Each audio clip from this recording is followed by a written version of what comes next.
Hai, selamat sejahtera. Saya ucapkan kepada Dr. Singh.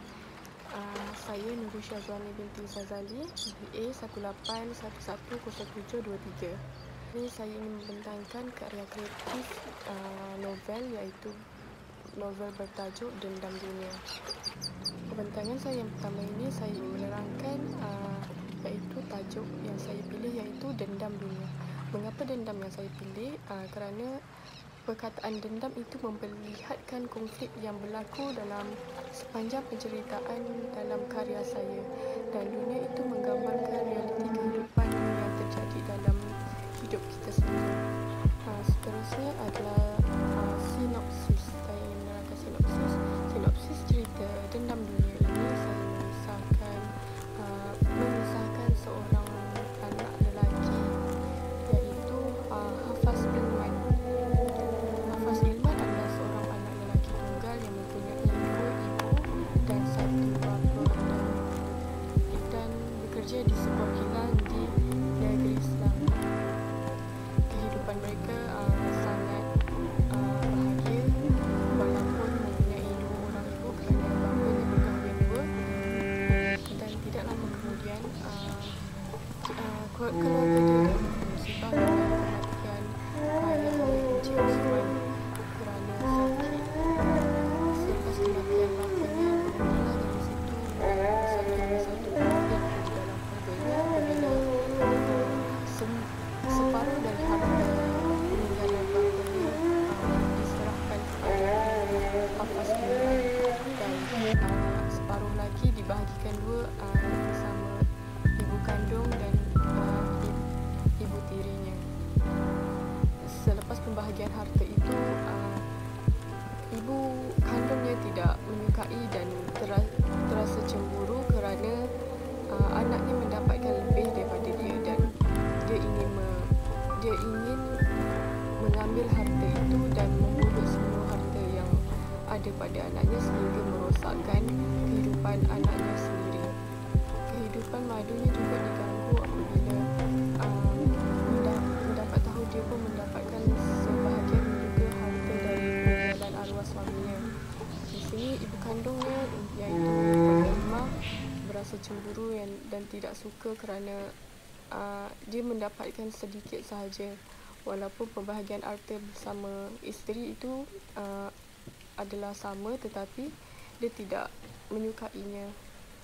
Akibat rasa cemburu dan dendam itu, Puan Halimah telah menggunakan ilmu hitam untuk anak lelaki dan madunya, dan juga Puan Halimah juga telah menggunakan ilmu hitam untuk menjauhkan anaknya dan kekasih kerana dia tidak mahu sesiapa mendekati anaknya, kerana dia mahukan semua harta anaknya itu pergi ke dia. Perkara ini berlarutan sehingga berbulan-bulan lamanya kerana mereka tidak menyedari perbuatan Puan Halimah ini, dan pada hujungnya mereka menyedari yang perbuatan ini semua berlaku akibat daripada perbuatan Puan Halimah itu sendiri. Dan kemudian tidak lama kemudian Puan Halimah pun mendapat balasannya, dan dia ditimpa musibah, dan akhirnya dia merasa insaf dan kesal dengan apa yang dilakukan sepanjang hidupnya akibat tamakan harta arwah suaminya. Seterusnya saya ingin membentangkan iaitu sumber idea. Sumber idea ini saya dapat dari pengalaman saya sendiri, dan saya juga mencampurkan cerita saya ini dengan pengalaman-pengalaman kawan-kawan saya yang pernah berlaku dalam hidup mereka. Saya juga ada membaca beberapa bahan bacaan lain yang karya yang sama, novel juga, dan dari situ saya mengumpulkan maklumat-maklumat yang boleh saya tambah dan menarikkan lagi cerita saya. Genre yang saya pilih adalah thriller, misteri dan kekeluargaan.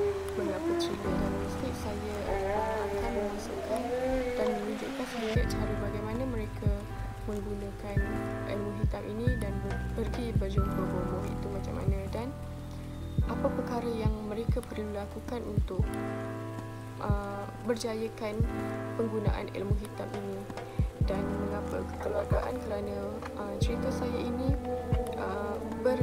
berkisahkan konflik dalam keluarga yang jarang kita dengar dan lihat, iaitu mak sendiri yang melakukan perkara yang tidak sepatutnya. Seterusnya adalah tema utama yang saya pilih dalam novel saya ini, iaitu pengorbanan. Saya pilih pengorbanan kerana saya ingin menampakkan pengorbanan seorang anak, iaitu sanggup berkorban demi orang tuanya dan mengorbankan masa remajanya sehingga sanggup berhenti kerja dan pindah duduk di kampung selepas kematian bapanya. Dan seterusnya adalah pengorbanan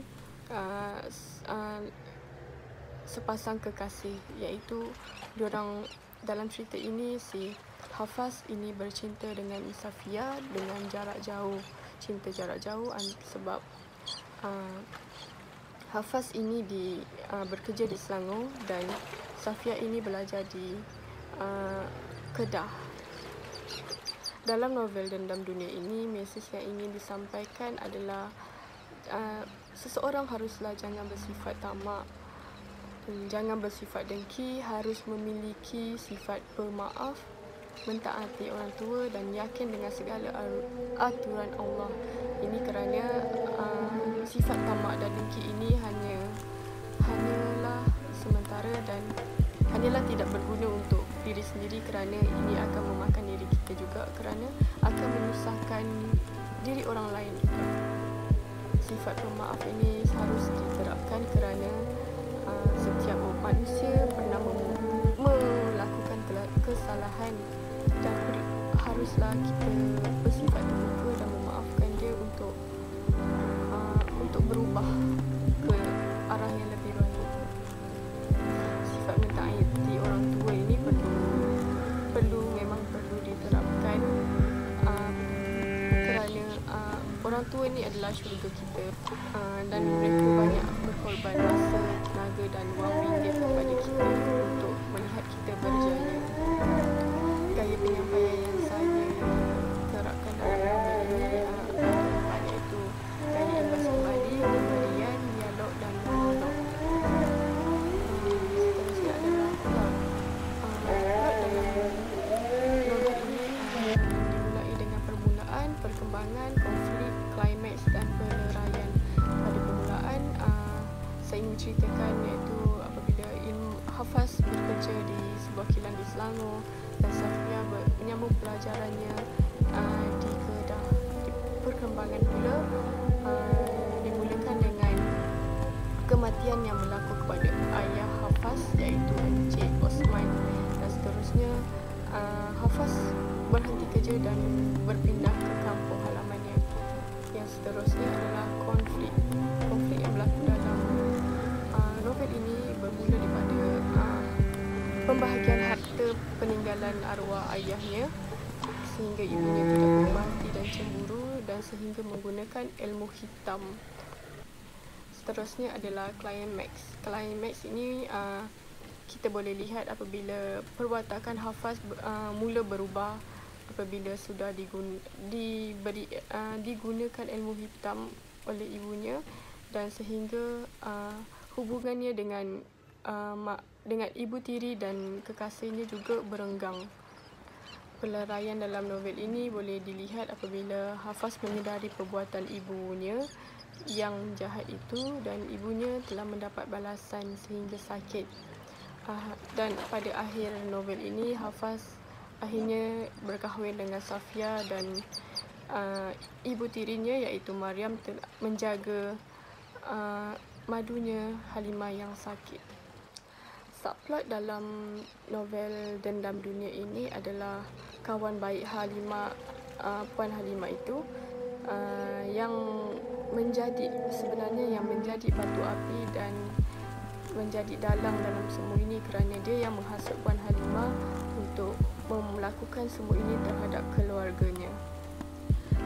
Seterusnya saya menerangkan iaitu watak dan perwatakan.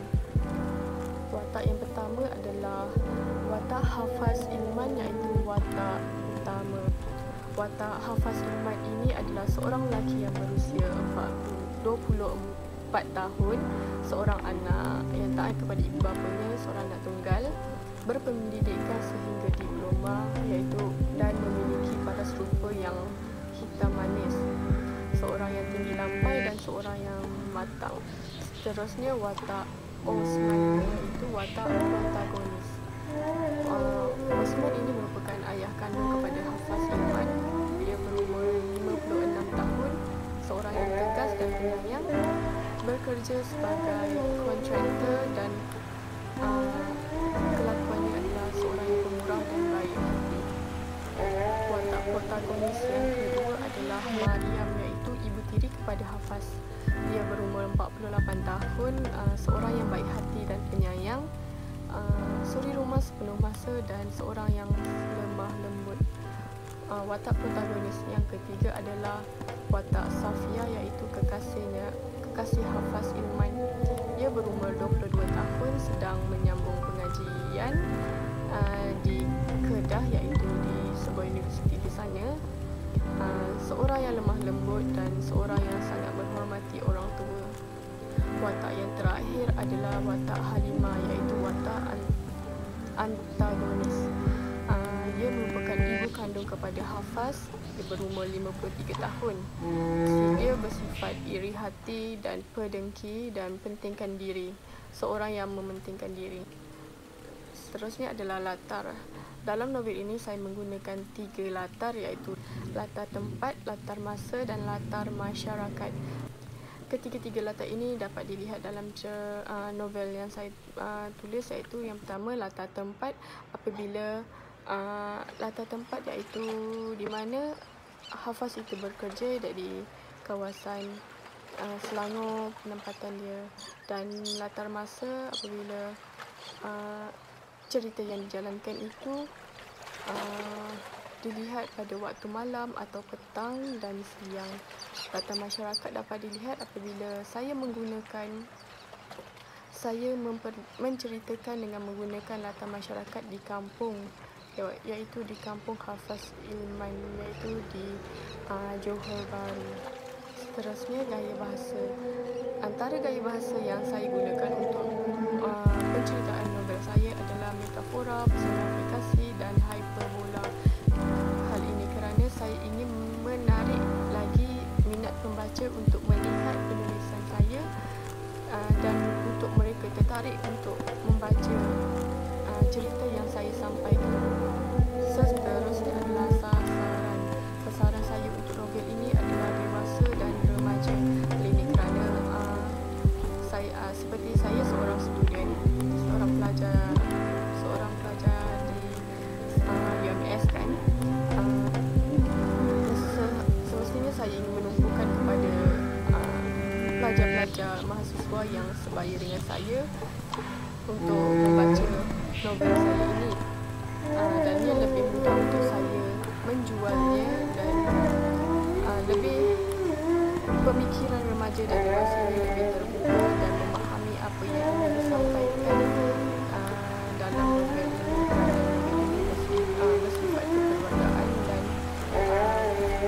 konflik-konflik yang berlaku adalah konflik yang biasa sebenarnya berlaku dalam kehidupan seharian, tetapi dia jarang didedahkan dengan perkara-perkara seperti ini. Okey, yang terakhir adalah cover design yang saya pilih untuk novel yang Dendam Dunia ini. Cover Dendam Dunia ini saya memperlihatkan di cover buku depannya gambaran seorang wanita tua, iaitu wanita tua ini adalah gambaran kepada Puan Halimah itu sendiri, iaitu mempunyai 2 watak. Watak yang pertama adalah watak perempuan yang baik dan perempuan yang sedih apabila sebelum kematian suaminya, dan selepas kematian suaminya boleh dilihat apabila di cover ini apabila mukanya menjadi merah, mukanya bertukar merah dan menampakkan kejahatan dan perangai sebenarnya, yang seorang yang sangat berhasad dengki dan iri hati kepada orang lain. Itu saja dari pembentangnya saya pada kali ini. Saya berharap apa yang disampaikan dan diterangkan dalam pembentangan ini akan membantu kalian untuk dan menarik minat kalian untuk membaca novel Dendam Dunia ini. Dan itu saja dari saya. Terima kasih.